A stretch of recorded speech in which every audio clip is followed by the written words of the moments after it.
Hey guys, welcome back to the channel. In today's video, I'm going to be showing you how to set up your very own Minecraft server. Now this is going to be a vanilla Minecraft server, so no mods, no plugins, just a pretty basic, good old Minecraft server. So to get started, obviously you're going to need to have a Minecraft account. You'll also need to download the Minecraft launcher.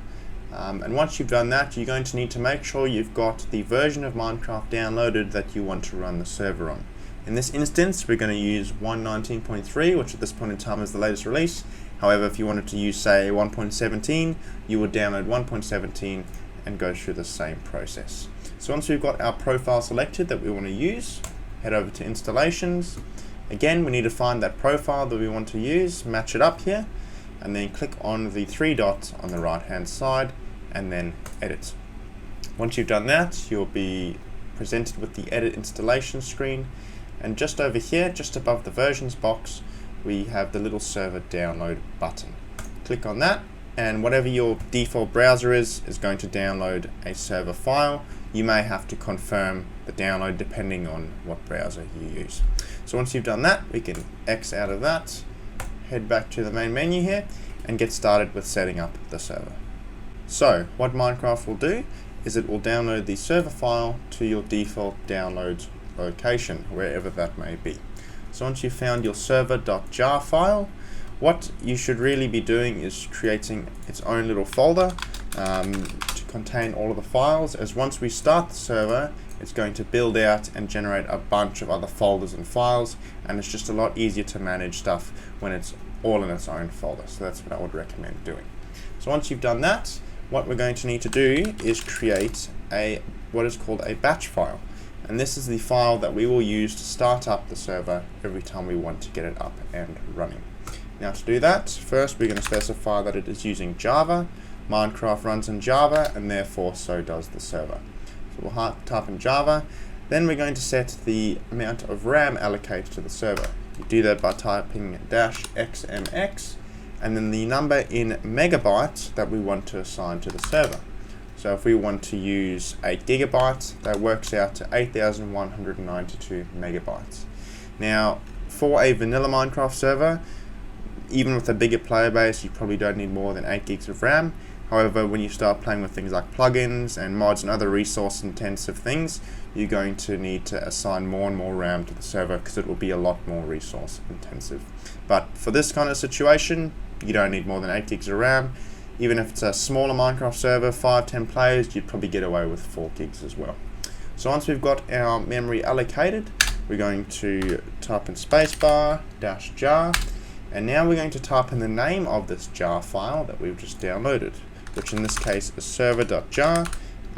Whatever this file is named is what you need to put in here. That's how the batch file knows which jar file to open up and run the server through. So once you've got that, you can type in true, hit enter to go down to the next line, and then type in pause. And now we can go ahead and save this batch file. You can call it whatever you want. I'm going to call it start.bat. It needs to have this .bat on the end, but this first part, name it whatever you like. And then under save as type, you need to select all files, otherwise it will just save it as a normal text document, which obviously you can't use to launch the server. It needs to be a batch file and executable. So once you've got that sorted, make sure you're saving to the same folder as this jar file. Hit save, and we'll see in the background it's generated this batch file. So if you ever want to, say, change the amount of RAM you've assigned to it later on down the track, you don't need to make a new batch file. You can right click on it, hit edit, and there under the megabyte counter you can change how much. 16 gigs, 32 gigs, whatever you like. There are certain amounts that Java will not like, which it can be a little bit funny sometimes, so it's always good to use whole numbers like 2 gigs, 4 gigs, 8 gigs, 16 gigs, sequentially, that kind of thing, using even numbers. So once we've got that sorted, we can go ahead and start up a Minecraft server for the first time. And we do that by just double clicking on the start.bat. It'll feed out a bunch of info. And then down the bottom here, you'll see an error message.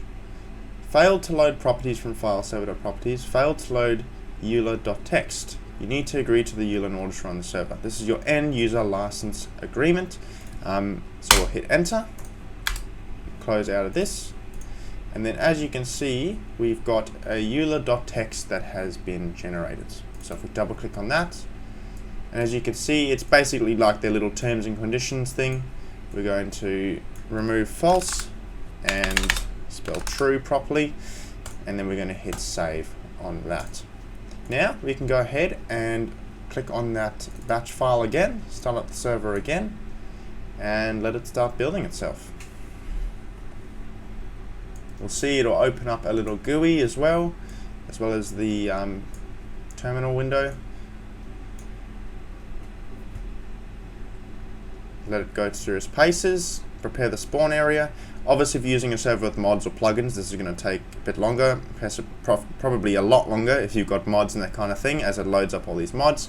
But being a vanilla server, there's not a great deal that it has to generate, other than the spawn area.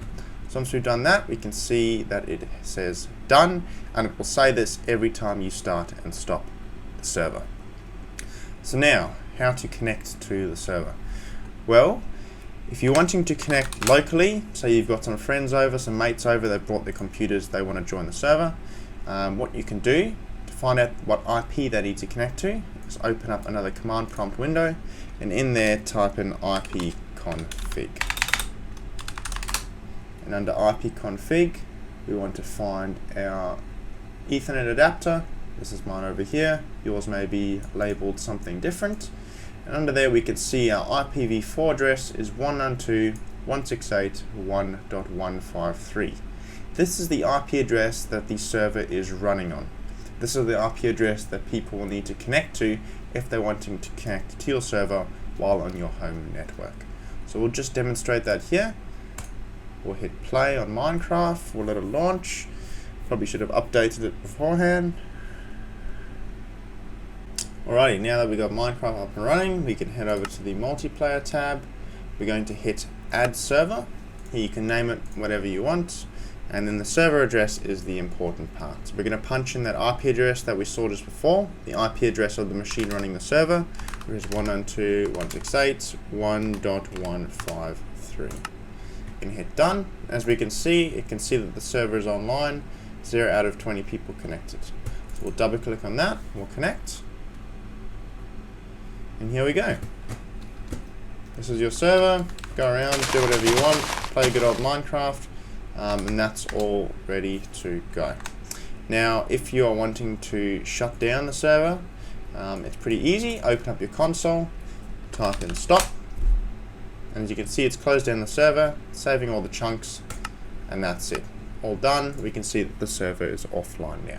Now, if you're wanting your friends or users to be able to connect from networks outside of your own, so their home network or used in other countries, there's going to be a bit more setup here. As it is at the moment, using that IP address, if someone's on your Wi-Fi or your home network, they'll be able to connect, but if they're not, they won't be able to see the server. For them to be able to see the server from other networks, you're going to need to set up port forwarding.